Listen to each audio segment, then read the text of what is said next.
Ang malakas na hagupit ng hangin at ulan ang tanging kasama ni Mang Isagani-Gani de la Cruz sa malawak na Hacienda de la Cruz.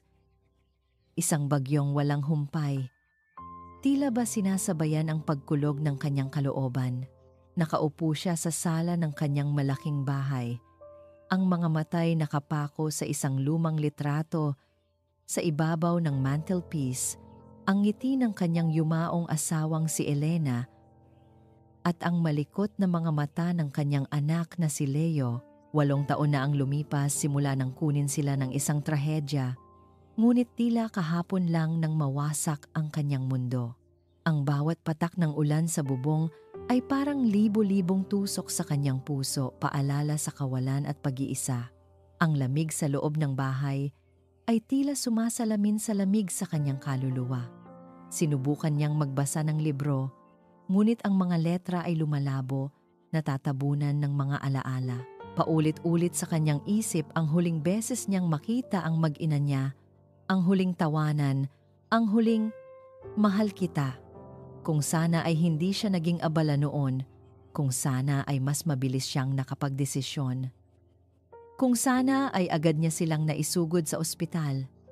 Ang mga kung sana na ito ang nagiging kalaboso ng kanyang puso. Nakakulong siya sa nakaraan.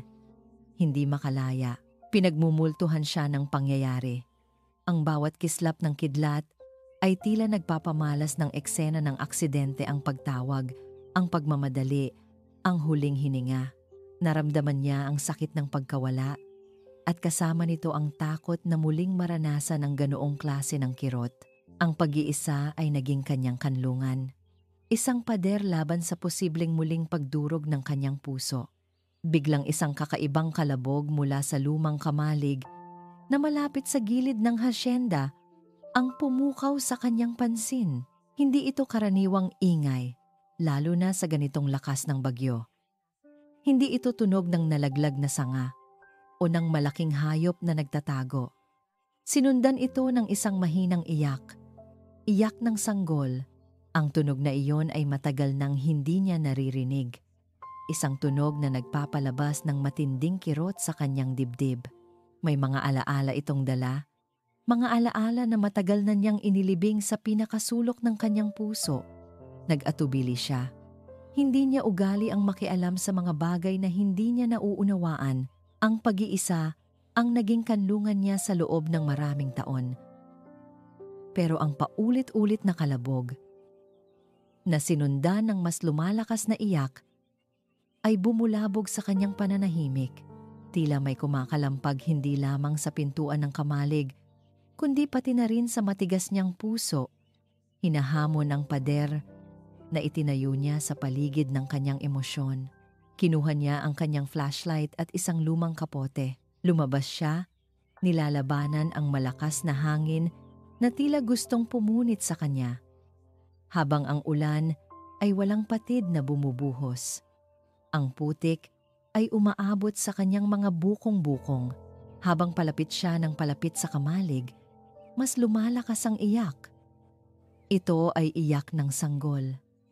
Ang tunog na ito ay matagal nang hindi niya naririnig. Isang tunog na nagpapalabas ng matinding kirot sa kanyang dibdib. May mga alaala itong dala. Mga alaala ng kanyang anak. Nang buksan niya ang lumang pintuan, isang malamig na simoy ng hangin ang sumalubong sa kanya, kasabay ng amoy ng lumang kahoy at hamog. Doon, sa isang sulok, nakaupo si Aling Aurora Ara Reyes, nanginginig sa takot at lamig. Magulong-magulo ang kanyang buhok at ang kanyang mga mata ay nanlalaki, tila nakakita ng multo, puno ng desperasyon at labis na takot. Mahigpit siyang nakayakap sa 2 sanggol na balot sa manipis na kumot. Ang isa ay tahimik, ngunit ang isa ay humihikbi. Ang hininga ay mabigat, tila hirap na hirap. "Sino ka?" tanong ni Gani. Ang boses ay bahagyang nanlalalamig, ngunit may bakas ng pag-aalala. Nakita niya ang panginginig ng babae. Hindi lang sa lamig, kundi sa takot. Hindi ito simpleng ginaw, kundi takot na nakaukit sa kanyang bawat galaw. Tumaas ang tingin ni Ara sa kanya. Mayroong isang bagay sa kanyang mga mata na nagpakita ng matinding pagdurusa, isang bagay na nakita na rin niya dati sa salamin. Pagkatapos ng trahedya sa kanyang pamilya, hindi sumagot si Ara. Sa halip ay mas hinigpitan ang yakap sa mga bata, tila nagtatago sa ilalim ng tingin ni Gani. Ang kanyang mga labi ay nanginginig. Hindi makabigkas ng salita. Anong ginagawa mo rito kasama ang mga bata? Patuloy ni Gani, unti-unting lumalapit.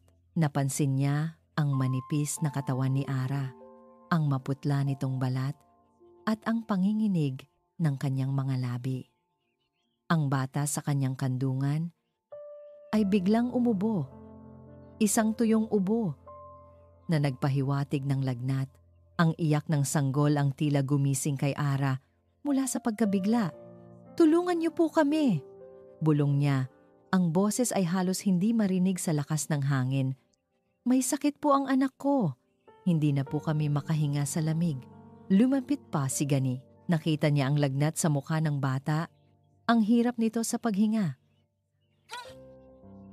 Ang kanyang mga pisngi ay namumula at ang mga mata ay nanlalabo.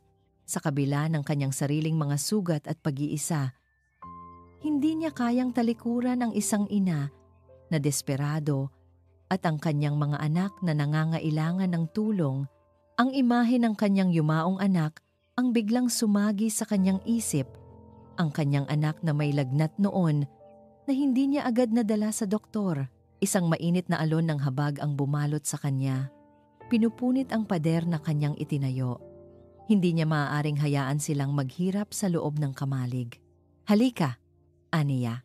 Ang boses ay mas malumanay ngayon. "Dito na kayo sa bahay. Hindi kayo pwedeng manatili rito." Lumalakas ang bagyo. Sinubukan ni Ara na tumayo, ngunit ang kanyang mga binti ay tila gelatina, panginginig na hindi niya makontrol. Halos siya ay bumagsak kung hindi lang siya nasalo ni Gani. Ang kanyang braso ay mariing nakahawak sa braso ni Ara, inaalalayan. Dahan-dahan silang naglakad patungo sa bahay. Bawat hakbang ay paglaban sa malakas na agos ng hangin at ulan. Ang init ng Hacienda de la Cruz ay tila isang bagong mundo para kay Ara. Isang kanlungan mula sa kaguluhan at takot na kanyang pinanggalingan. Sa bawat paghakbang nila, naramdaman ni Gani ang bigat ng katawan ni Ara at ang mainit na hininga ng mga sanggol. Ipinaupo ni Gani si Ara sa sopa at agad niyang kumuha ng mainit na kumot at gatas para sa mga bata. Ang init ng apoy sa fireplace ay sumasalungat sa lamig at kaguluhan sa labas. Nakatingin lamang si Ara kay Gani. Ang mga matay puno ng pag-aalinlangan, takot, at unti-unting pag-asa.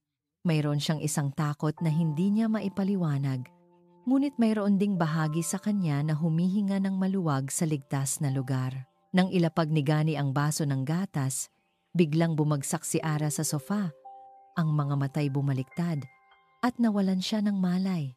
Ang kanyang mahinang paghinga ang tanging nagpapatunay na buhay pa siya, ngunit ang kanyang katawan ay tila walang lakas. Ang mga bata na nasa kandungan niya ay nagising sa pagbagsak at nagsimulang umiyak ng malakas, tila nakaramdam ng panganib. Isang gulat ang bumalot kay Gani. Hindi niya alam ang gagawin. Nagmadali siyang kinuha ang mga sanggol. Sinubukan silang pakalmahin habang chinecheck ang pulso ni Ara. Ang pagdating ng babaeng ito at ng kanyang mga anak ay isang gulo na hindi niya inaasahan. Isang biglaang pagpasok ng buhay at kaguluhan sa kanyang payapang pag-iisa.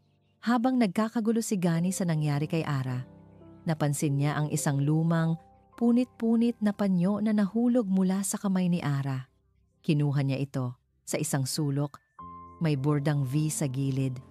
Isang simbolo na tila nagpapahiwatig ng isang bagay. Isang kakaibang kaba ang kumalat sa dibdib ni Gani. Ang V na ito ay nagparamdam sa kanya ng isang bagay na mas malalim, mas mapanganib.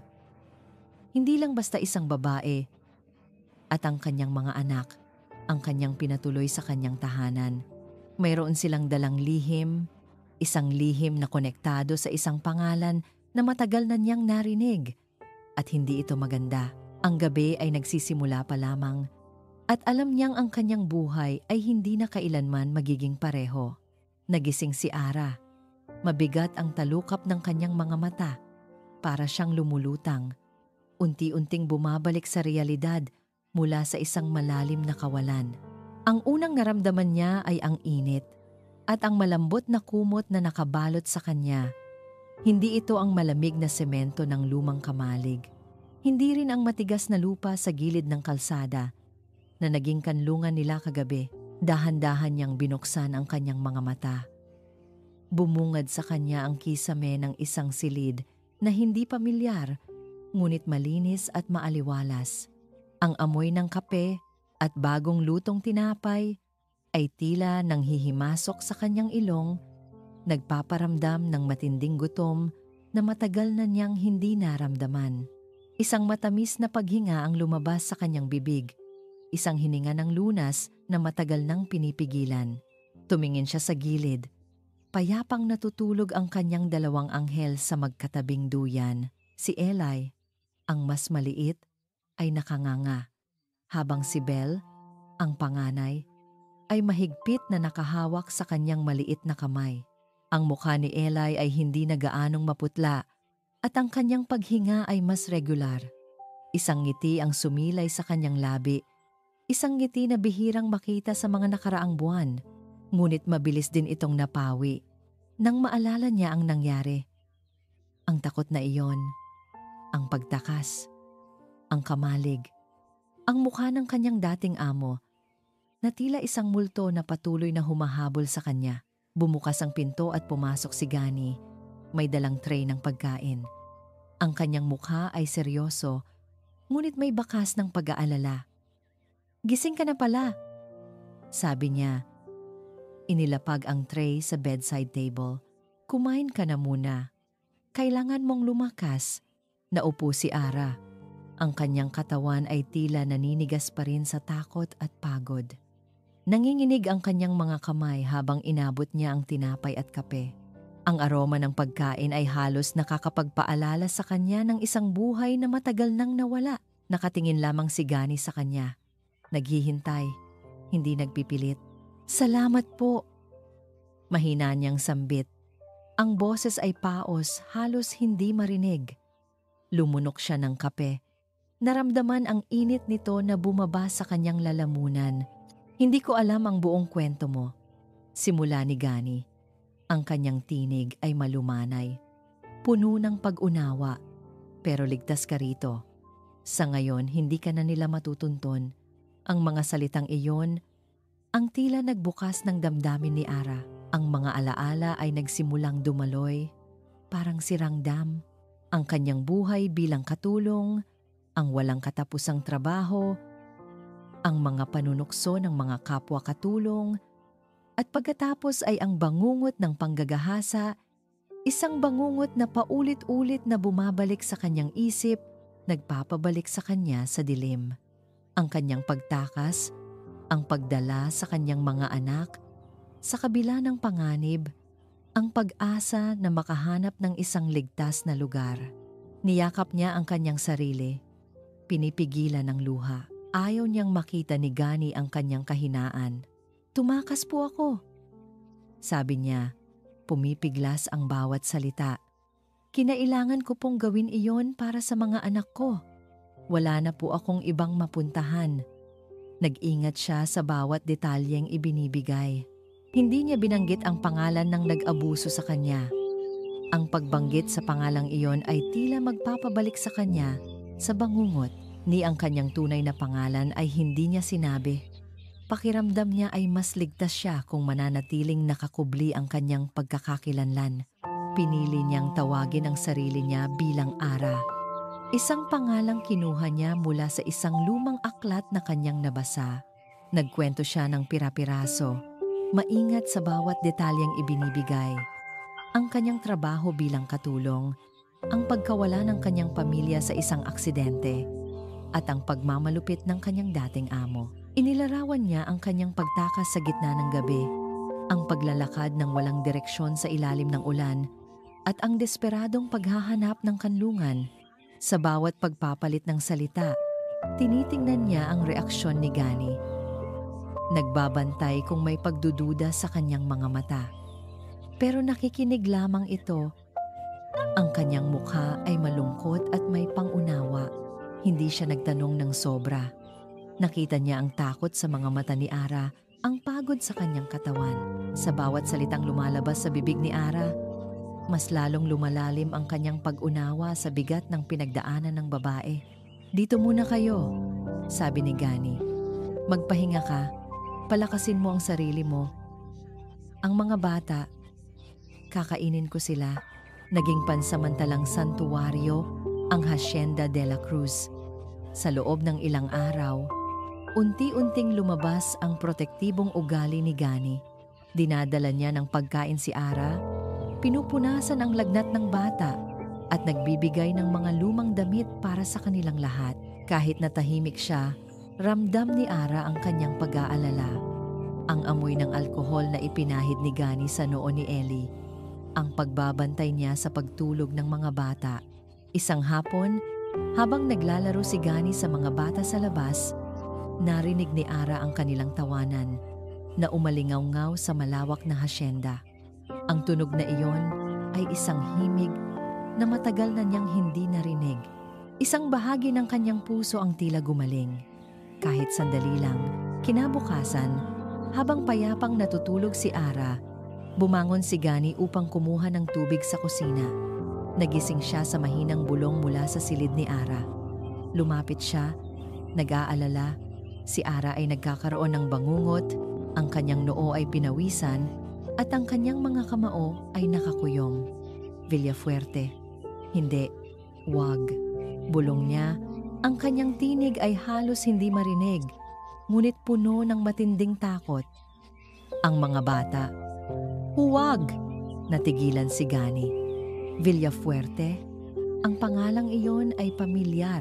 Si Don Ramon Villafuerte, isang makapangyarihan at kinatatakutang Panginoong may lupa sa kalapit na bayan. Isang kakaibang kaba ang kumalat sa dibdib ni Gani. Ang panyo na may burdang V ay biglang sumagi sa kanyang isip. Hindi kaya. Biglang bumangon si Ara mula sa kanyang pagtulog. Ang kanyang mga matay nanlalaki sa takot. Hindi lang galing sa bangungot. Narinig niya ang dalawang lalaking nag-uusap sa labas ng bakod ng Hacienda de la Cruz. Malapit sa daan, ang kanilang mga boses ay mababa.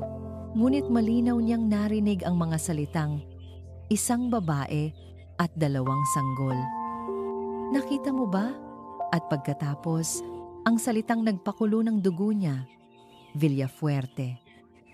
Ang kanyang puso ay kumalabog ng malakas sa kanyang dibdib. Hindi siya ligtas. Hindi ligtas ang kanyang mga anak.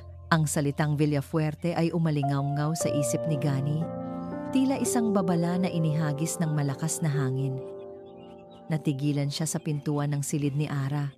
Ang kaba sa kanyang dibdib ay lalong lumakas. Hindi lang ito basta pangalan. Ito ay pangalan ng isang makapangyarihang angkan sa kanilang probinsya. Isang pamilyang kilala sa kanilang kayamanan, impluwensya, at, ayon sa bulong-bulungan, sa kanilang madilim na mga lihim. Ang pagkakita sa burdang V sa panyo ni Ara ay biglang nagkaroon ng bagong kahulugan. Napatingin siya kay Ara na nakatulala pa rin, ang mga matay puno ng takot. Alam niya na ang pangambang ito ay totoo. Kinaumagahan, maaga pa ay umalis na si Gani. Tahimik na iniiwan sina Ara at ang mga bata sa pangangalaga ng kanyang matandang katiwala, si Manang Nena, na pinagkakatiwalaan niya ng lubos. Kinailangan niyang kumpirmahin ang kanyang mga hinala. Nagpunta siya sa bayan, hindi sa sentro kung saan madali siyang makikilala, kundi sa palengke at mga maliliit na tindahan kung saan karaniwang nagtitipon ang mga manggagawa at ordinaryong tao. Naglakad siya ng may pag-iingat, tinitingnan ang bawat mukha. Sinusubukang kumuha ng impormasyon ng hindi masyadong halata. "Kumusta na po kayo?" "Mang Gani," bati ng isang matandang magsasaka. Ang kanyang mukha ay sunog sa araw. Mabuti naman, Mang Berting. Kayo? Sagot ni Gani. At pagkatapos ay maingat na nagtanong. Nabalitaan ko. Parang may kung anong kaguluhan sa dako ng mga Villafuerte. Totoo ba? Nag-iba ang ekspresyon ni Mang Berting. Tila may lungkot at takot. Naku, Mang Gani, huwag niyo na pong usisain iyan. Sila ang may-ari ng lahat. Masyado silang makapangyarihan. May balita nga po na may nawawalang katulong doon. Pero tahimik lang ang mga tao. Mas mabuti nang walang alam. Ang kanyang boses ay naging pabulong at ang kanyang mga mata ay lumilinga-linga, tila natatakot na may makarinig. Narinig din ni Gani ang mga bulong-bulungan tungkol sa mga iligal na transaksyon ni Don Ramon, mga lupaing biglang nabibili sa murang halaga, mga negosyong biglang lumalaki ng walang malinaw na paliwanag at mga politikong sumusunod sa kanyang yapak. Mayroon ding mga kwento tungkol sa mga taong sumuway kay Don Ramon na biglang nawala o nakaranas ng aksidente. Ang lahat ng kanyang narinig ay nagkumpirma ng kanyang takot. Si Don Ramon Villafuerte ay hindi lamang isang mayaman, kundi isang mapanganib na tao. Naramdaman niya ang init ng galit na bumabalot sa kanya. Hindi siya pwedeng hayaan ang isang tao na ganito kademonyo na saktan si Ara at ang mga bata. Samantala, sa Hacienda de la Cruz, ramdam ni Ara ang pagiging hindi ligtas. Sa kabila ng kabaitan ni Manang Nena, pakiramdam niya ay may mga mata na nakabantay sa kanya habang inilalabas niya ang mga damit ng mga bata para isampay sa likod ng bahay. Napansin niya ang dalawang hindi pamilyar na lalaki na nakatayo sa gilid ng kalsada. Nagpapanggap na nagtitinda ng gulay. Hindi sila tumitingin ng direkta sa kanya, ngunit alam niyang sinusuri nila ang bawat galaw niya. Ang kanyang puso ay kumalabog ng malakas. Alam niyang natapos na ang kanyang panandaliang kaligtasan. Natutunton na nila siya. Nagmadali siyang ipinasok ang mga bata sa loob ng bahay. Ang kanyang mga kamay ay nanginginig sa takot. Nang gabing iyon, matapos bumalik ni Gani, hinarap niya si Ara. Ang kanyang mukha ay seryoso, puno ng determinasyon. Ara, simula niya, ang kanyang boses ay kalmado ngunit matatag. Nakapunta ako sa bayan. Alam kong may kinalaman ka sa mga Villafuerte, di ba? Narinig kong binanggit mo ang pangalang iyon habang natutulog ka at ang burda sa panyo mo. Napayuko si Ara. Ang kanyang mga balikat ay nanginginig. Alam niyang hindi na niya kayang itago pa. Si Gani ang kanyang kanlungan, ang tanging pag-asa niya. Hinayaan niyang lumabas ang lahat ng sakit. Totoo po, Mang Gani. Bulong niya. Ang kanyang mga mata ay namumuo sa luha. Si Don Ramon po. Siya ang may gawa nito. Siya po ang ama ni Ellie. Ginahasa niya po ako. At dahil po doon, kinailangan kong tumakas. Ayaw ko po siyang lapitan, pero kukunin niya po ang anak ko. Ang bawat salita ay tila isang tinik na bumaba sa kanyang lalamunan. Inilarawan niya ang pang-aabuso, ang pagiging tila isang bilanggo, at ang desisyon niyang tumakas sa takot na kunin ang kanyang anak. Ang pagkakasangkot ni Don Ramon sa mga iligal na gawain ay lumitaw din sa kanyang kwento. Mga bagay na narinig niya mula sa ibang katulong. Habang nagsasalita siya, nakita niya ang pagbabago sa mukha ni Gani mula sa pag-aalala, naging galit, at pagkatapos ay naging matinding determinasyon. Hindi ko hahayaang gawin niya iyon. Mariing sabi ni Gani, ang kanyang mga kamao ay nakakuyom. Hindi ka na muling mag-iisa. Hahanap tayo ng abogado. Lalabanan natin sila. Kinabukasan, maaga pa ay nagtungo sina Gani at Ara sa syudad para hanapin ang isang abogadong mapagkakatiwalaan. Pinayuhan sila ng isang kakilala ni Gani na lapitan si attorney Sofia Fia Alonzo, isang batang abogado na kilala sa kanyang talino at integridad. Sa simula, nag-aatubili si attorney Sofia, malaki ang pangalan ng mga Villafuerte. Kilala sila sa kanilang kakayahang manipulahin ang batas. Alam ko po kung gaano kalakas ang kalaban nyo, sabi ni Attorney Sofia. Ang kanyang noo ay nakakunot. Pero ang kwento mo, Ara, hinding-hindi ko kayang balewalain. Tiningnan niya si Ara na nakayuko at pagkatapos ay si Gani. Naramdaman ni Ara ang isang bahagyang pag-asa, isang kislap sa dilim na matagal nang bumabalot sa kanya. Hindi siya nag-iisa. Makalipas ang ilang araw, habang papalubog ang araw sa Hacienda de la Cruz, isang marangyang sasakyan ang pumarada sa labas ng gate. Bumaba ang isang driver na nakasuot ng uniforme. May dalang isang makapal na sobre. Direkta niyang iniabot kay Gani. Sa loob ay isang opisyal na sulat mula sa abogado ni Don Ramon, si Attorney Eduardo Ed Garcia. Ang sulat ay puno ng mga banta. Nagpapahiwatig na si Ara ay isang kidnapper at manggagahasa at kailangan niyang isuko ang mga bata sa loob ng 24 oras, kung hindi ay haharap siya sa matinding kaso. Ang tono ng sulat ay mapanlinlang at nagbabanta. Nagpakita ng litrato ng mga bata sa loob ng sulat, nagdulot ng matinding kaba kina Ara at Gani. Agad na ipinakita ni Gani ang sulat kay Attorney Sofia. Habang binabasa ni Attorney Sofia ang liham, nagbago ang kanyang ekspresyon. Naging seryoso.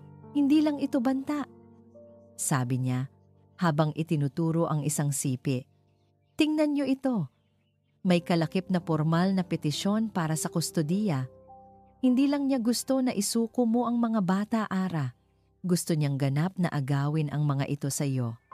Ang gusto niya ay ang 2 bata, lalo na si Ellie. Gusto niya silang kontrolin ng buo. Handang-handa na sila sa laban na ito. Ang sulat na naglalaman ng petisyon para sa kustodiya ay tila isang malamig na kamay na humawak sa puso ni Ara. Nanginginig ang kanyang mga labi habang nakatingin sa mga salita. Bawat isa ay tila tumutusok sa kanya. Hindi lang banta. Gusto nilang agawin ang mga anak niya. Lumitaw ang takot na matagal na niyang pinipigilan. Ang bawat pangako ni Gani na siya ay ligtas ay tila gumuho sa harap ng kapangyarihan ng mga Villafuerte. Sa sumunod na araw, nasa opisina sila ni Attorney Sofia.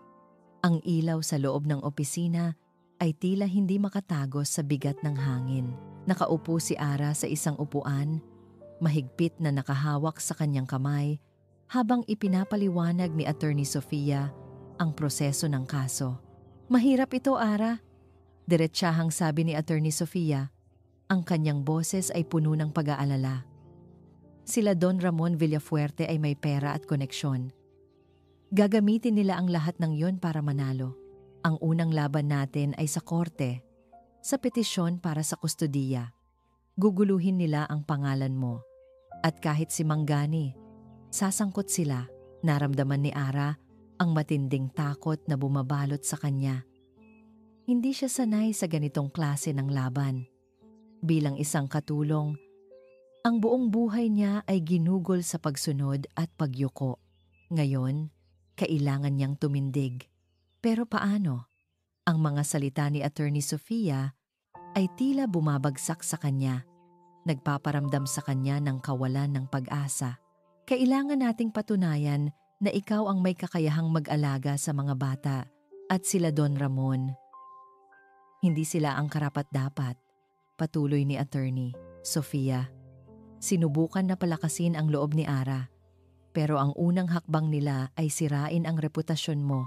Hindi nagkamali si Attorney Sofia.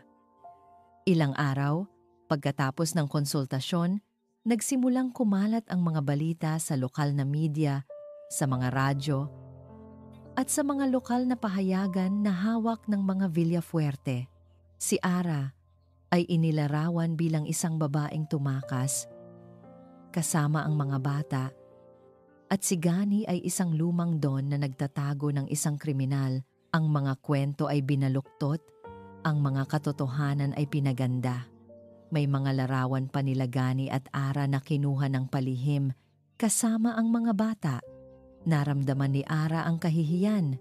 Ang mga tingin ng mga tao sa bayan Ang mga bulong-bulungan, tila lahat sila ay hinuhusgahan. Sa gitna ng lahat ng ito, sa kanyang pag-iisa sa kanyang silid sa hasyenda, halos sumuko si Ara. Nakatingin siya sa kisame. Ang luha ay dumadaloy sa kanyang mga mata. Hindi siya makahinga. Ang laban ay napakalaki. At siya ay napakaliit. Wala siyang pera. Wala siyang kapangyarihan. Tila wala siyang laban sa makapangyarihang pamilya ng mga Villafuerte. Hinawakan niya ang kanyang mga anak.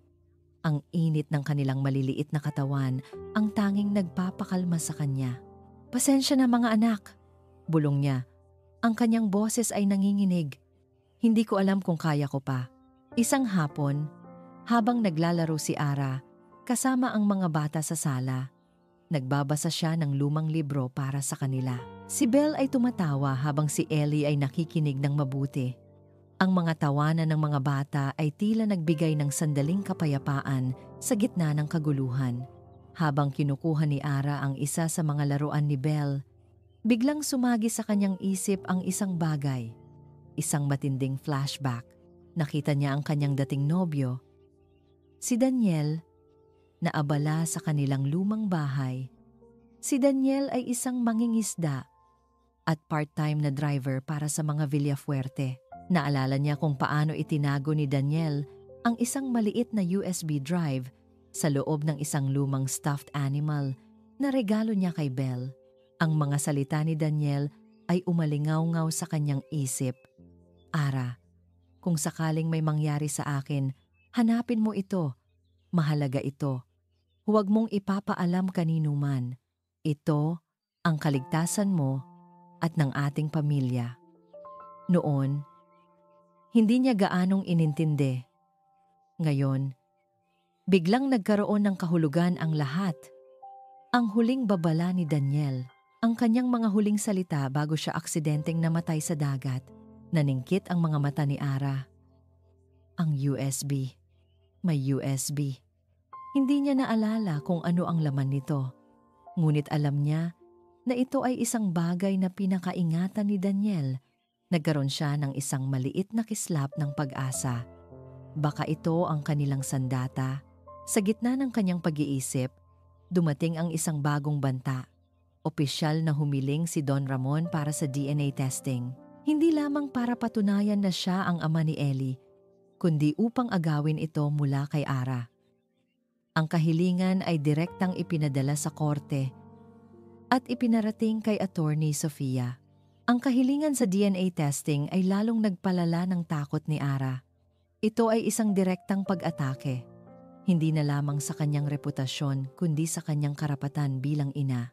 Nang gabing iyon, Sofia sa telepono, tinalakay ang mga pinakabagong development sa kaso. Hawak niya ang isang lumang larawan ng kanyang yumaong kasintahan, si Daniel. Lumapit siya kay Gani. Ang kanyang mukha ay puno ng matinding emosyon, takot, pag-asa, at determinasyon. "Gani," sabi niya sa mahinang tinig, halos pabulong. Ang kanyang boses ay tila nagpupumiglas na lumabas. "Ang USB, kailangan nating hanapin ang USB." Ang mga mata ni Gani ay nanlaki sa pagkabigla nang marinig ang sinabi ni Ara. "USB? Anong USB, Ara?" Tanong niya, ibinaba ang telepono. Ang kanyang boses ay puno ng pag-aalala. Nakita niya ang matinding pag-asa sa mga mata ni Ara, na hinaluan ng takot at pagmamadali. "Ang dating kasintahan ko, si Daniel?" paliwanag ni Ara. Ang kanyang tinig ay nanginginig. Dati siyang driver ng mga Villafuerte. Bago po siya mawala, sinabi niya sa akin na may itinatago siyang USB. Sabi niya, ito daw po ang magliligtas sa akin at sa mga bata. Nag-aalala si Ara. Kung importante ang USB na iyon, bakit hindi niya naisip agad? Ang kanyang utak ay tila lumulutang sa takot. At pagod noon, agad na ipinatawag ni Gani si Attorney Sofia. Nagtungo si Attorney Sofia sa Hacienda de la Cruz. Ang kanyang mukha ay seryoso. Ipinaliwanag ni Ara ang lahat. Ang tungkol kay Daniel, ang tungkol sa USB, at ang huling babala nito Kailangan nating hanapin iyan, Ara. Sabi ni Attorney Sofia. Ang kanyang mga mata ay nanliliit sa konsentrasyon. Maaaring ito ang magpabago ng lahat. Saan mo ba naaalala na sinabi niya itago? Hindi ko po sigurado. Sagot ni Ara. Ikinukuyom ang kanyang kamao. Pero naalala ko, may paborito po siyang stuffed animal si Belle. Regalo niya po sa anak ko.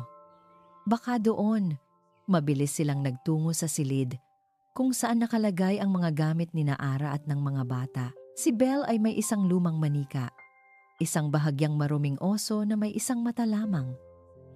Halos gusto na ni Gani na sumuko, pero nakita niya ang pag-asa sa mga mata ni Ara.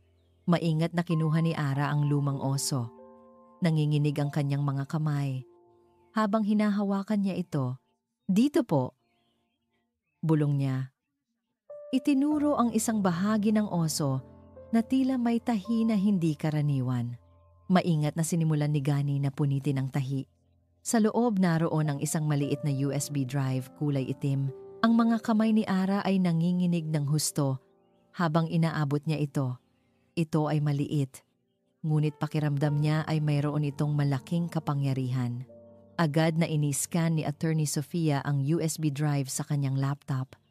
Ang silid ay nabalot ng katahimikan habang binubuksan niya ang mga file. Sa simula, mga ordinaryong dokumento lang. Pero habang nagbabrowse siya, nagbago ang kanyang ekspresyon. Ang kanyang mga mata ay nanlaki at ang kanyang labi ay bahagyang bumukas. Ara. Gani, bulong niya. Ang kanyang boses ay halos hindi marinig. Hindi lang ito basta pagliligtas. Ang mga file ay naglalaman ng mga detalyadong transaksyon sa money laundering ni Don Ramon na konektado sa mga pekeng kumpanya at iligal na operasyon.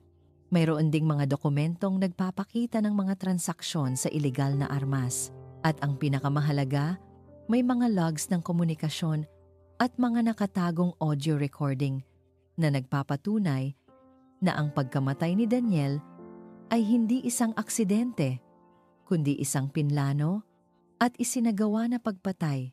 May mga pangalan ng mga taong sangkot. At ang pangalan mismo ni Don Ramon ay paulit-ulit na lumilitaw, kasama ang utos na patahimikin si Daniel dahil sa labis na kaalaman. Mayroon ding mga pagbabanta mula sa isang babae na ang boses ay matanda at may awtoridad, isang boses na hindi pamilyar kay Ara. Ngunit pakiramdam niya ay may kinalaman sa pamilyang Villafuerte. Ang silid ay nabalot ng katahimikan. Ang bigat ng impormasyon ay tila nagpapabigat sa hangin. Si Ara ay napasandal sa upuan. Ang kanyang bibig ay bahagyang nakabukas. Ang kanyang kasintahan, pinatay, hindi aksidente. Ang kirot sa kanyang puso ay lalong lumala, hinaluan ng galit. Ang mga luha ay dumaloy sa kanyang mga mata, hindi na sa takot, kundi sa galit at kalungkutan. Ito ang gagamitin natin, sabi ni Attorney Sofia. Ang kanyang tinig ay matatag. Hindi lang ito para sa kustodiya, Ara. Ito ay para sa hustisya. Para kay Daniel at para sa lahat ng sinaktan ng mga Villafuerte. Ang kanyang mga mata ay nanliliit sa determinasyon. Nagplano sila. Ang desisyon ay magandang gamitin ang USB sa susunod na hearing na nakatakdang mangyari sa loob ng ilang araw. Ito ay magiging isang malaking sorpresa para sa panig ng mga Villafuerte. Sa isang pre-trial hearing, sa loob ng isang maliit at siksik na courtroom, naroon si Attorney Ed Garcia, ang abogado ni Don Ramon. Nakangiti siya ng mayabang, tila sigurado na sila ang mananalo. Si Gani at Ara ay nakaupo sa likod ni Attorney Sofia. Ang kanilang mga puso ay kumalabog. "Your Honor," sabi ni Ate Sofia. Matatag ang kanyang boses. "Mayroon po kaming bagong nagpapatunay na ebidensya na nais naming iharap sa korte. Mga ebidensya na hindi lamang may kinalaman sa kaso ng kustodiya, kundi sa mga mas malalim na krimen na may kinalaman sa pamilya ng mga Villafuerte." mga ebidensya na magpapabago sa lahat. Nagliwanag ang mukha ni Attorney Ed Garcia. Ang kanyang ngiti ay biglang nawala. Nagtaka siya. Sofia. At pagkatapos ay sina Gani at Ara na may isang tingin na tila nagtatanong kung ano ang kanilang binabalak. Ang katahimikan sa courtroom ay tila bumigat. Ano po ang sinasabi niyo, Attorney Alonzo? Tanong ng hukom. Ang kanyang boses ay puno ng pagtataka. Ngumiti si Attorney Sofia. Isang ngiti na may bahid ng tagumpay. Ito po ay patungkol sa mga ilegal na gawain ni Don Ramon Villafuerte at ang pagkakakilanlan ng tunay na salarin sa pagkamatay ng dating kasintahan ni Miss Reyes. Sigurado po akong magugulat ang lahat. Habang papalabas sina Gani at Ara mula sa courtroom, ang bigat ng kanilang mga hakbang ay tila nabawasan. May pag-asa, mayroong isang sandata, ngunit bago pa man sila tuluyang makalabas, biglang nagbukas ang pinto sa kabilang dulo ng bulwagan. Pumasok si Doña Pilar Villafuerte, ang ina ni Don Ramon. Ang kanyang mukha ay matigas at ang kanyang tingin ay matalim, direktang nakapako kina Ara at Gani. Ang kanyang mga mata ay mayroong babala, isang banta na hindi kailangan ng salita. Ang kanyang presensya ay nagpapahiwatig ng isang mas malaking labanan na darating. Naramdaman ni Ara ang matinding lamig sa courtroom.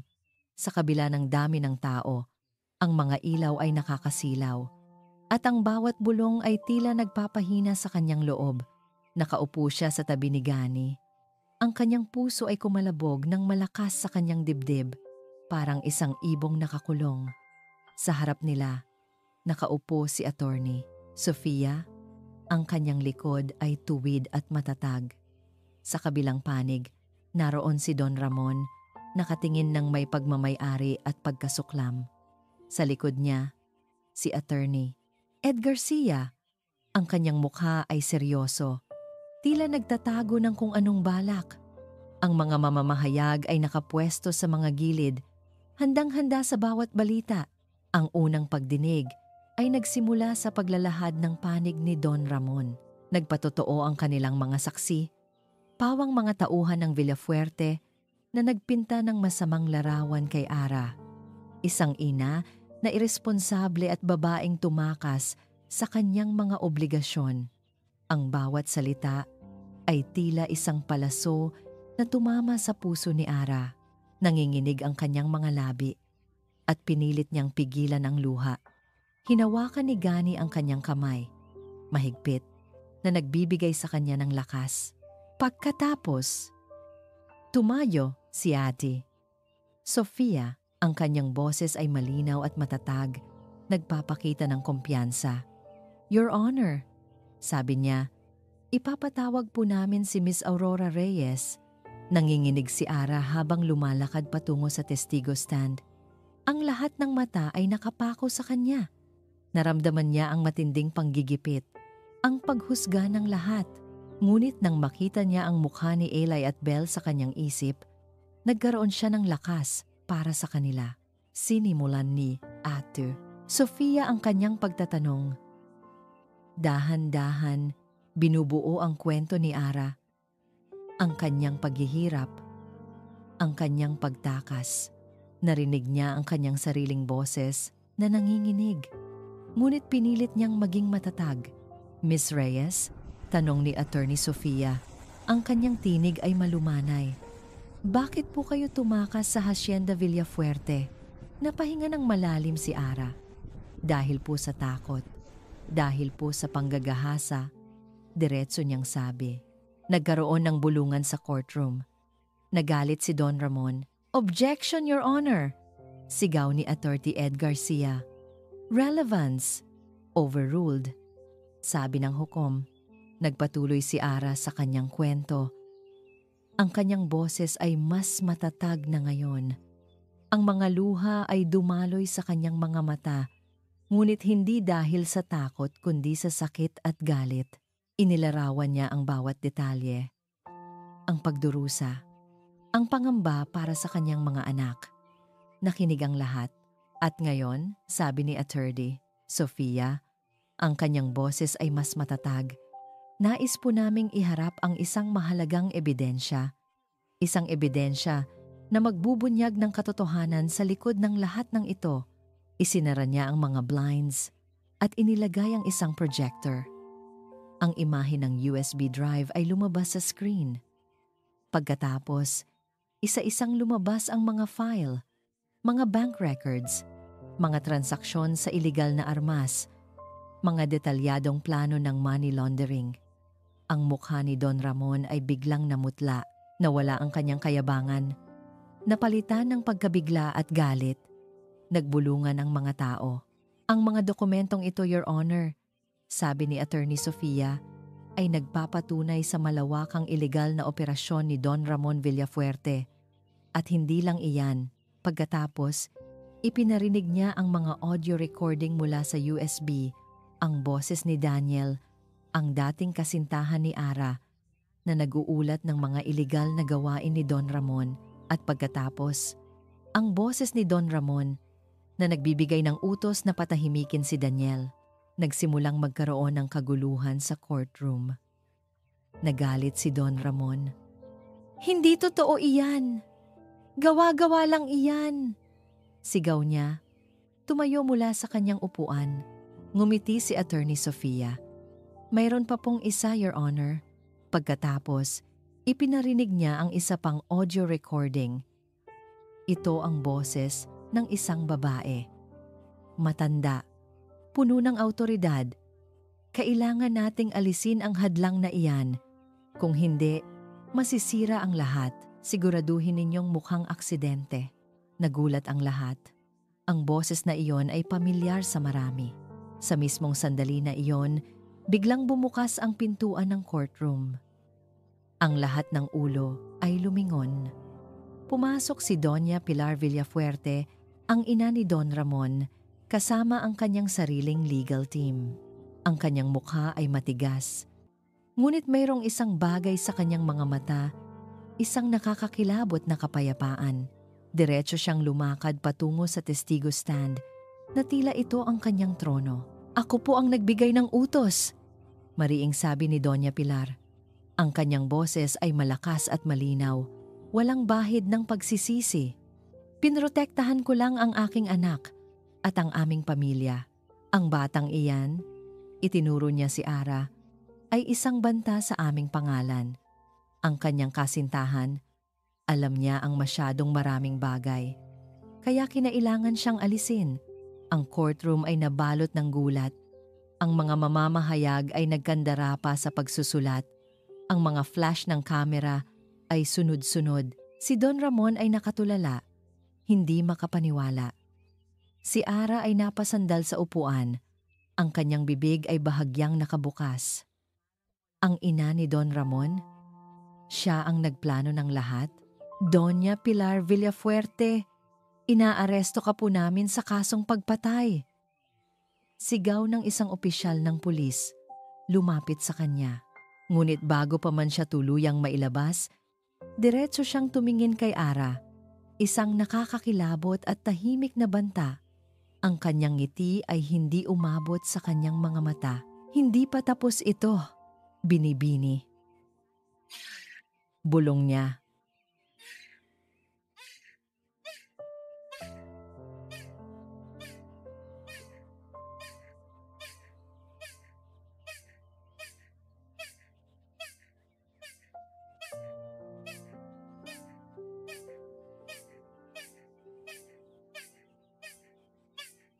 Ang courtroom ay tila isang nagngangalit na pugad ng mga pukyutan. Ang pag-amin ni Doña Pilar Villafuerte ay pumunit sa tahimik na maskara ng kanilang kapangyarihan. Inilantad ang kanilang madilim na mukha sa buong publiko. Pero sa kabila ng pag-aresto sa kanya, alam ni Gani na hindi pa tapos ang laban. Ang sinabi ni Doña Pilar bago siya ilabas, "Hindi pa tapos ito," binibini, ay umalingaw-ngaw sa kanyang isip. "Isa iyong banta. Isang pangako ng mas matinding paghihiganti." Kinabukasan, lumaganap ang balita na parang apoy sa tuyong damuhan. Ang bawat pahayagan at istasyon ng radyo ay nagtatalakay tungkol sa Villafuertes, ngunit hindi nagtagal, nagsimulang magbago ang daloy ng impormasyon sa kabila ng mga matitibay na ebidensya mula sa USB. Ginamit ni Doña Pilar ang kanyang impluwensya. Kahit nasa likod ng rehas, ang mga pahayag na inilabas ng kanyang legal team ay nagpinta ng isang iba't ibang larawan. Isang mapagmahal na ina na nagpapakamartir para sa kanyang pamilya, isang biktima ng paninira ng isang desperadong babae. Ang mga lokal na media na hawak ng mga Villafuerte ay mabilis na nagpalabas ng mga bagong ebidensya na nagtatago sa katotohanan. Sinisiraan si Ara at maging si Gani. Napakahusay nilang maglaro ng laro. Bulong ni Gani kay Ara habang nagbabasa sila ng lokal na pahayagan sa hasyenda. Ang headline, Villafuerte Matron, biktima ng konspirasyon. Ang larawan ni Ara ay nakalathala sa tabi nito. May caption na, babaeng nagnanais ng pera. Ginagamit ang mga bata. Naramdaman ni Gani ang pag-init ng kanyang ulo. Huwag po kayong maniwala dyan, Mang Gani, sabi ni Ara. Ngunit ang kanyang boses ay mahina. Nakita niya ang lungkot at takot sa mga mata ni Ara. Hindi ko po maintindihan kung bakit ganoon sila. Alam na nila ang totoo. Alam nila ang totoo, Ara. Pero mas gusto nilang maniwala ang mga tao sa kasinungalingan. Sagot ni Gani. Mahigpit ang hawak sa pahayagan. May kapangyarihan sila. Mas desperado na ngayon si Don Ramon. Nang wala ang kanyang ina sa labas, mas agresibo siya. Nagsimula siyang maglunsad ng isang sabay-sabay na pag-atake. Hindi lang sa korte kundi sa personal na buhay ni Gani at Ara. Ang mga Villafuerte ay may hawak na kontrol sa supply ng tubig sa kanilang lugar. Biglang nawala ng tubig ang Hacienda de la Cruz. Pagkatapos, ang mga tauhan ng kuryente ay biglang nagkaroon ng problema sa kanilang linya. Mga maliliit na abala, ngunit nakakapinsala. Ito ay mga babala, sabi ni Gani kay Attorney Sofia sa telepono. Sinusubukan nila kaming sirain. Unti-unti. Hindi lang iyon. May mga taong biglang lumapit kay Gani.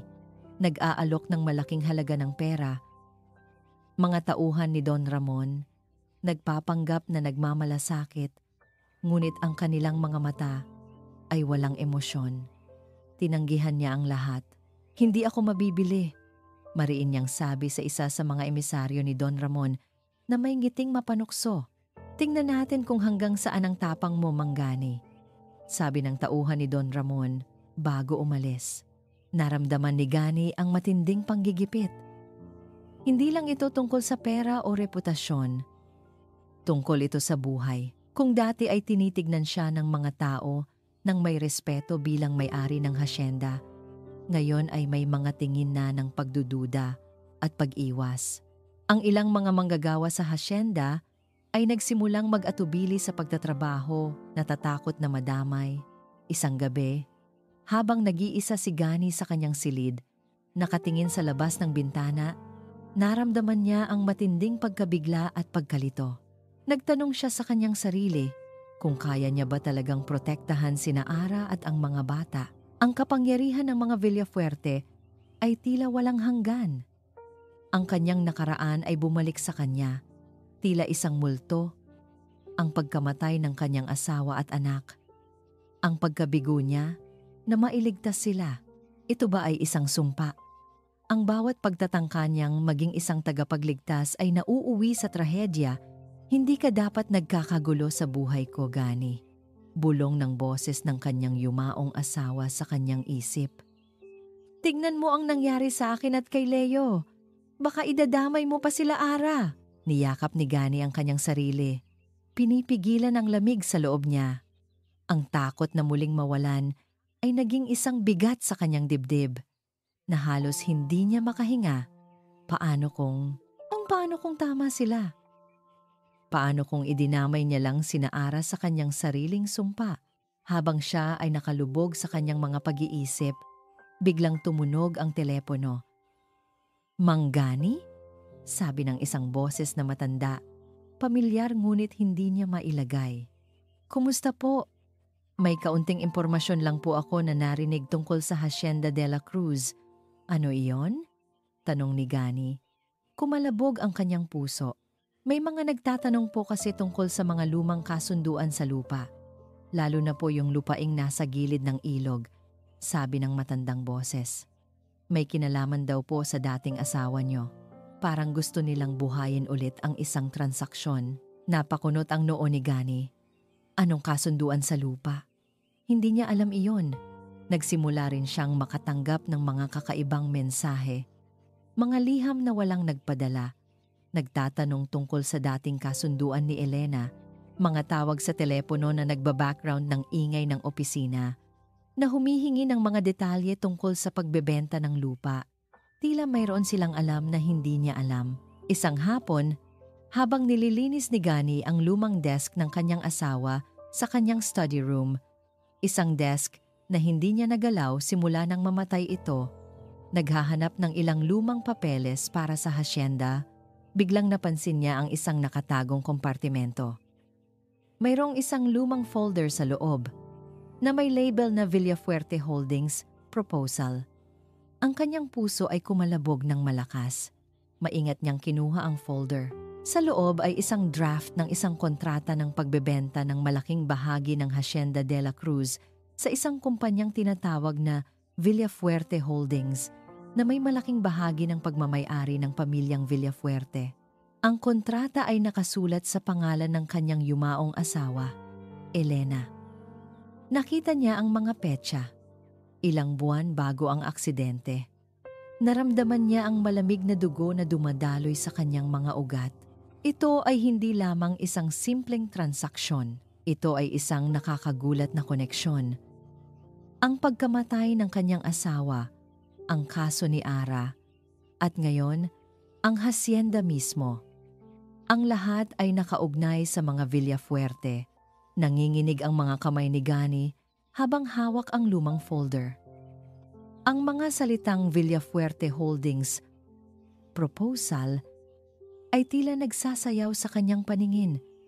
Sumisigaw ng isang katotohanan na matagal nang nakatago. Isang draft ng kontrata ng pagbebenta ng malaking bahagi ng Hacienda de la Cruz na may pirma ng kanyang yumaong asawa, si Elena. Hindi ito maaaring mangyari. Hindi niya alam ito. Wala siyang ideya na may ganitong kasunduan ang kanyang asawa. Naalala niya ang mga araw bago ang aksidente. Si Elena ay abala. Palaging may kausap sa telepono. May mga papel na tinitingnan. Tinanong niya noon kung ano ang ginagawa nito. At simpleng sagot lang nito, may kaunting inaayos lang ako sa negosyo. Mahal. Pinabayaan niya. Nagtiwala siya. Abot-abot ang kanyang pagsisisi. Kung sana ay mas pinansin niya. Kung sana ay mas naging mapanuri siya. Ngayon, ang nakaraan ay humahabol sa kanya sa paraang hindi niya kailanman inaasahan. Ang mga Villafuerte ay hindi lamang kalaban ni Ara. Sila rin ang mga multo ng kanyang nakaraan. Ang Hacienda de la Cruz ang kanyang buhay. Ito ang mana ng kanyang pamilya. Ngayon, ito ay nasa panganib din. Ang mga Villafuerte ay hindi lamang nilalabanan si Ara. Sila ay direktang umaatake sa kanya. Ang mga pinansyal na dokumento sa folder ay nagpapakita ng isang malaking halaga ng pera na dapat sanang ibabayad sa pagbebenta ng lupa. Isang halaga na magpapahirap sa kanya kung sakaling matuloy ang transaksyon. Hindi lang nila nais na sirain ang buhay ni Ara, kundi pati na rin ang kanya. Naglakad-lakad si Gani sa kanyang study room. Ang kanyang mga kamay ay nakahawak sa kanyang ulo. Ang bawat hakbang ay tila nagpapabigat sa kanyang kalooban. Naramdaman niya ang matinding pagkabigo. Muli, naramdaman niya ang pagiging walang silbi. Noong namatay ang kanyang pamilya, hindi niya sila nailigtas. Ngayon, sa pagtatangka niyang iligtas sina Ara at ang mga bata, tila idinamay niya lang sila sa kanyang sariling sumpa. Hindi ko ito dapat ginagawa, bulong niya sa sarili. Ang kanyang boses ay paos. Hindi ko kaya. Dumating si Ara sa study room. May dalang kape para kay Gani. Nakita niya ang folder sa mesa at ang mukha ni Gani na puno ng kalungkutan. "Mang Gani, anong nangyari?" tanong niya, lumapit sa kanya. Ang kanyang boses ay puno ng pag-aalala.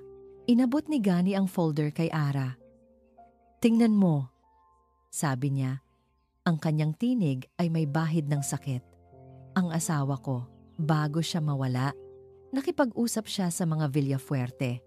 Gusto nilang bilhin ang bahagi ng hasyenda. At ngayon, ginagamit nila ito laban sa akin." Nanlaki ang mga mata ni Ara habang tinitingnan ang mga dokumento. Naintindihan niya ang bigat ng impormasyon. Ang kanyang mga kamay ay nanginginig habang hawak ang mga papel. "Kaya pala," bulong niya, "kaya pala ganoon ang pagtatanong nila sa iyo noon sa bayan. Hindi ko lang maintindihan, Ara." Patuloy ni Gani. Ang kanyang mga mata ay nanlalabo. "Bakit? Bakit ngayon pa lumabas ito? Bakit ngayon pa nila ginagamit? Parang sinusumpa ako. Parang lahat ng taong malapit sa akin, dinadamay ko lang sa kapahamakan." Lumakad siya palayo kay Ara. Nagpunta sa bintana. Tinitingnan ang malawak na lupain na unti-unting lumalabo sa dilim. "Mang Gani, hindi po totoo yan," sabi ni Ara. Lumapit sa kanya. Hinawakan ang kanyang braso. "Hindi mo po kami idinamay.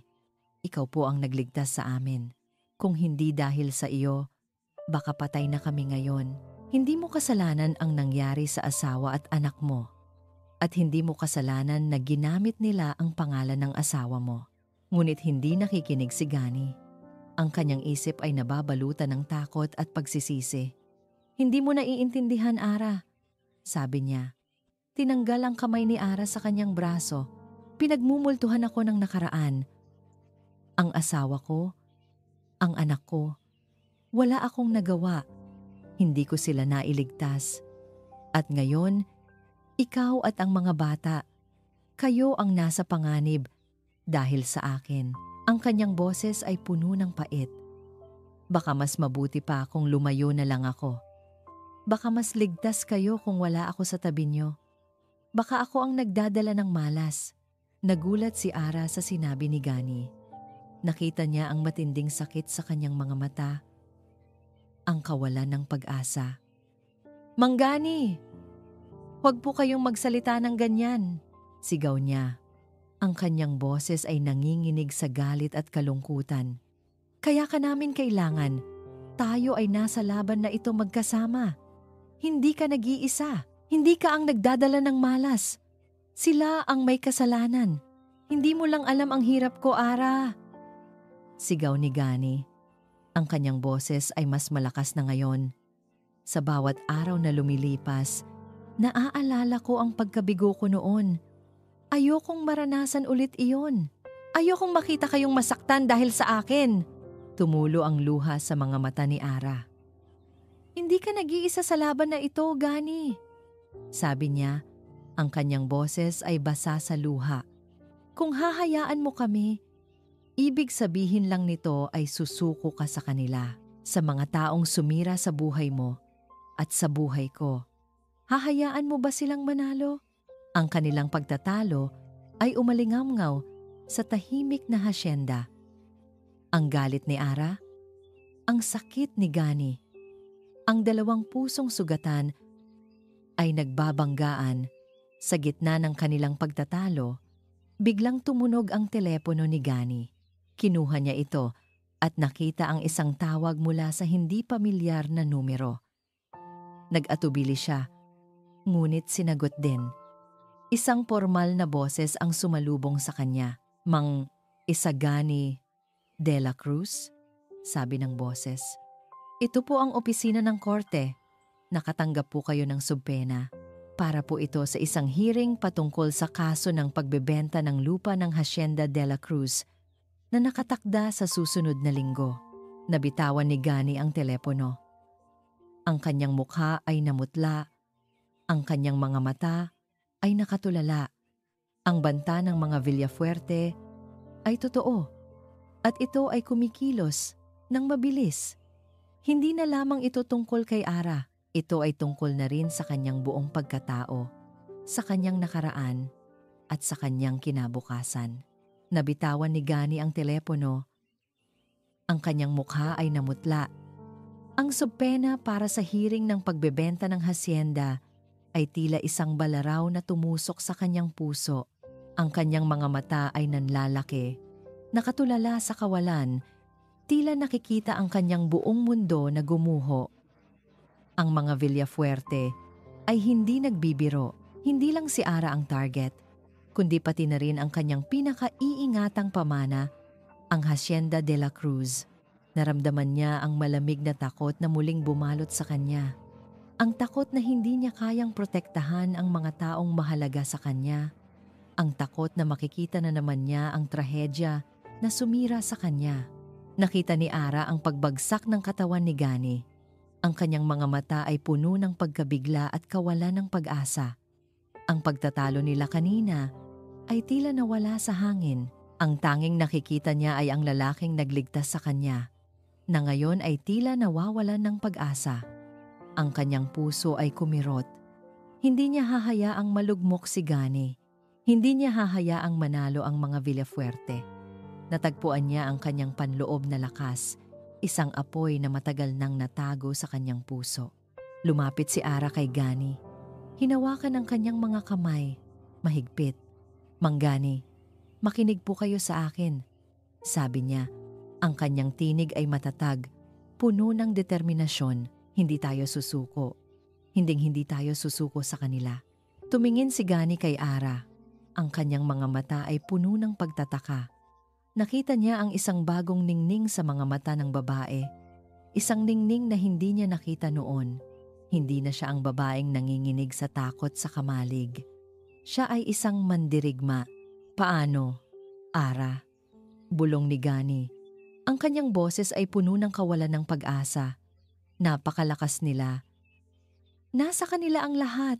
"Hindi po, Mang Gani," sabi ni Ara. Umiling. "Nasa atin ang katotohanan.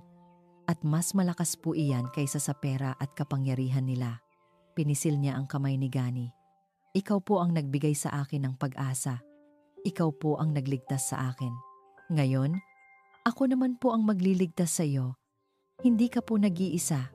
Tayo pong tatlo, kasama si Attorney Sofia, maglalaban tayo para sa atin, para sa mga bata, at para sa hustisya para sa asawa at anak mo na ginamit ng mga Villafuerte."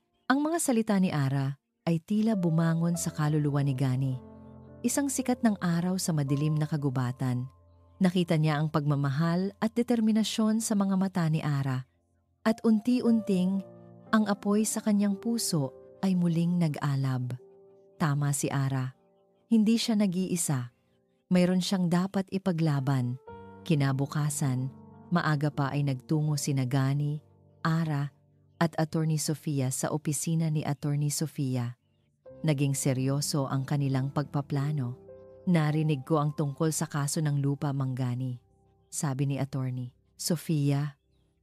Ang kanyang mukha ay puno ng pag-aalala. "Ginagamit nila ang lahat ng armas nila. Pero mayroon tayong kalamangan. Ang pag-amin ni Doña Pilar. Kailangan nating gamitin iyon sa ating kalamangan," sabi ni Ara. Ang kanyang tinig ay matatag. "Hindi lang natin sila lalabanan sa korte. Kailangan nating ipakita sa publiko kung sino talaga sila. Kailangan nating ilantad ang lahat ng kanilang krimen. Hindi lang ang pagpatay kay Daniel." Sumangayon si Ate Sofia. "Tama ka, Ara. Kailangan nating gamitin ang opinyon ng publiko. Magko-contact ako ng mga human rights groups at mga respetadong media outlets na hindi hawak ng mga Villafuerte. Kailangan nating maglabas ng isang buong pahayag. Kailangan nating ipakita sa kanila na hindi na sila makapagtatago." Nagplano sila ng isang press conference. Ito ay magiging isang laban-laban sa oras.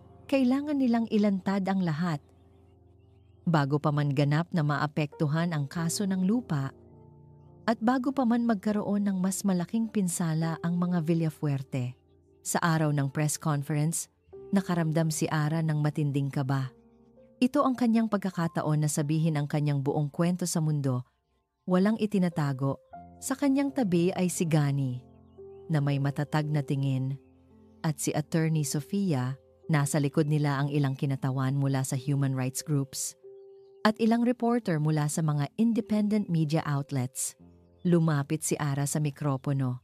Ang kanyang mga kamay ay nanginginig, ngunit ang kanyang boses ay matatag. Sinimulan niya ang kanyang kwento.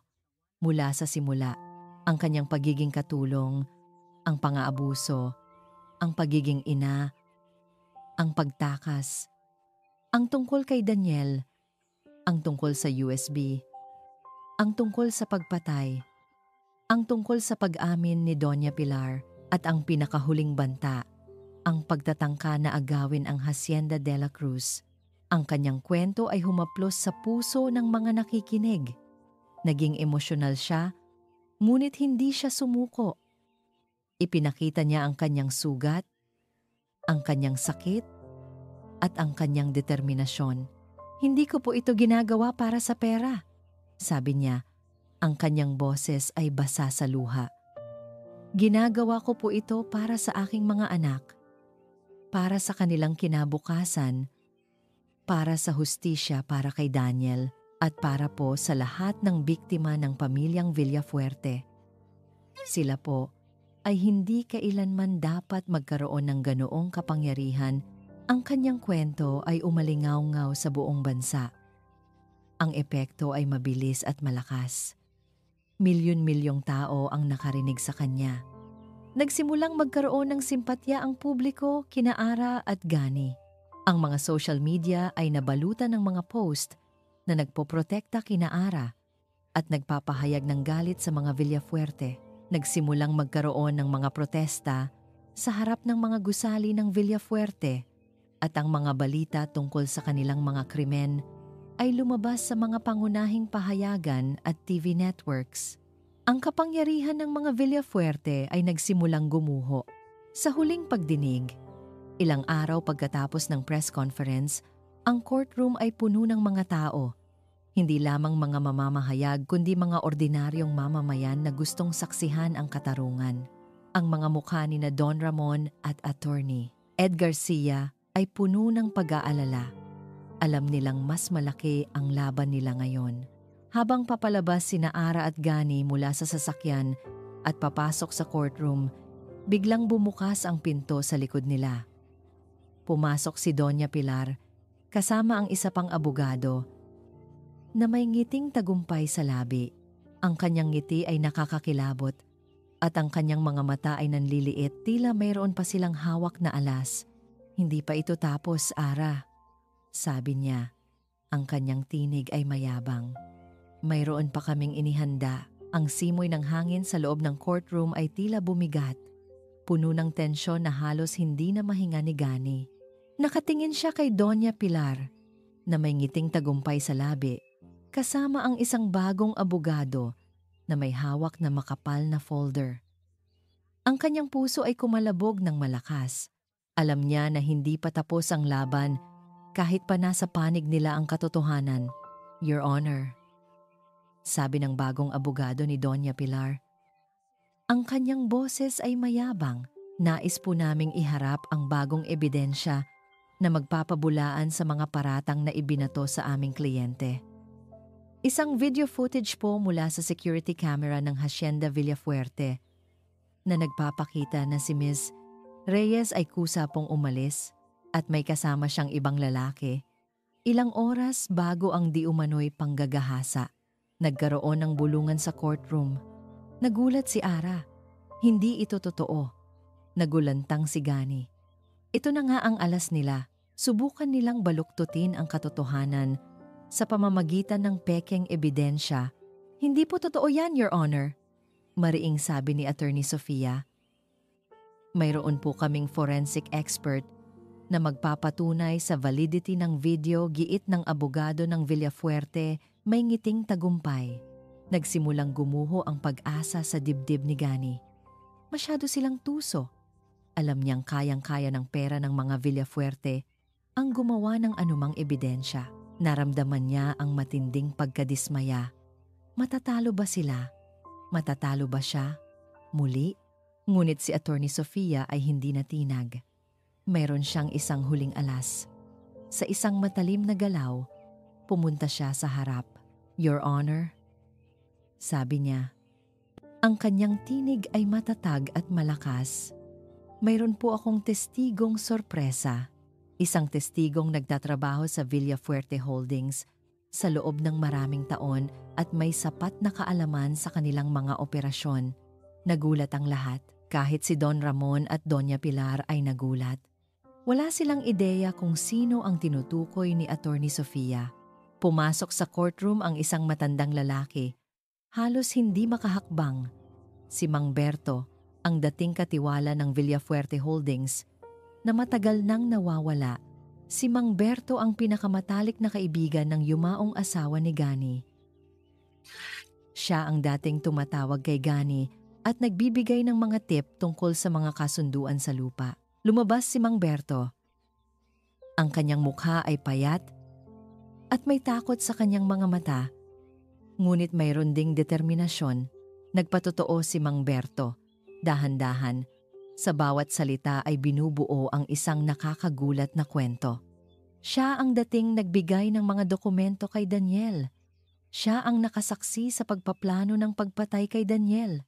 At ang pinakamahalaga, siya ang nakasaksi sa pagmamanipula ng mga Villafuerte sa mga kontrata ng lupa, kasama ang pilit na pagbili ng mga lupain sa Hacienda de la Cruz mula sa yumaong asawa ni Gani, na ginagamit ang mga ilegal na paraan at pagbabanta. Sinabi niya na ang video na iniharap ay gawa-gawa lamang at ipinaliwanag ang proseso ng pagmamanipula nito. Ang bawat salita ni Mang Berto ay tila isang palaso na tumama kina Don Ramon at Doña Pilar. Ang kanilang mga mukha ay namutla, ang kanilang mga ngiti ay nawala. Sa wakas, ang katotohanan ay lumalabas. "Napakasakit po sa akin na itago ito ng napakatagal," sabi ni Mang Berto. Ang kanyang mga mata ay puno ng luha, pero pinagbantaan po nila ang pamilya ko. Ngayon lang po ako nagkaroon ng tapang. Dahil sa katapangan ni Miss Reyes at Mang De La Cruz, naging kaguluhan ang courtroom. Ang mga mamamahayag ay nagkandara pa, ang hukom ay nagpapalo ng martilyo, sinusubukang pakalmahin ang lahat. Ang pagbagsak ng imperyo ng Villafuerte ay nagsimula pagkatapos ng matinding pagtatalo ng mga abogado at sa harap ng matibay na ebidensya mula sa USB, ang testimonya ni Mang Berto at ang malakas na opinyon ng publiko, dumating ang hatol. Batay sa mga ebidensyang iniharap, simula ng hukom, ang kanyang boses ay matatag at malinaw. Ang korte ay nagdedesisyon pabor kay Miss Aurora Reyes. Siya ang may ganap na kustodiya sa kanyang mga anak, si Elias Villafuerte Reyes at Isabel Reyes. Naramdaman ni Ara ang matinding ginhawa. Ang luha ay dumaloy sa kanyang mga mata, hindi na sa takot, kundi sa galak. Mahigpit niyang niyakap si Ellie at Belle, nakasama niya sa courtroom. Nagwagi sila. At para naman po sa kaso laban kay Doña Pilar Villafuerte, patuloy ng hukom, batay sa kanyang pag-amin at sa mga ebidensyang iniharap, napatunayan po siyang nagkasala sa kasong pagpatay. Siya po ay sentensyahan ng habambuhay na pagkakakulong. Para naman po kay Don Ramon Villafuerte, nahaharap po siya sa maraming kaso, kabilang ang money laundering, ilegal na armas, at pagtatangka na pigilan ang hustisya. Siya po ay ipagpapatuloy ang kanyang kaso sa kriminal na korte. At para po sa kaso ng pagbebenta ng lupa ng Hacienda de la Cruz, ang korte ay nagdedesisyon na ang kontrata ay invalid dahil sa ilegal na paraan ng pagkuha ng pirma at ang Hacienda de la Cruz ay mananatili sa ilalim ng pagmamay-ari ni Mang Isagani de la Cruz. Ang sigawan ng galak at palakpakan ay umalingamngaw sa courtroom. Ang mukha ni na Don Ramon at Doña Pilar ay puno ng matinding galit at kawalan ng pag-asa. Sila ay tinangay ng mga pulis. Ang kanilang pampublikong kahihiyan ay kitang-kita. Ang kanilang imperyo ay gumuho. Niyakap ni Gani si Ara. Ang kanyang mga mata ay basa. Nagwagi tayo, Ara. Nagwagi tayo. Makalipas ang ilang linggo, ang Hacienda de la Cruz ay nabalutan ng kapayapaan at kaligayahan. Si Gani ay muling nakita ang sarili niyang ngumingiti.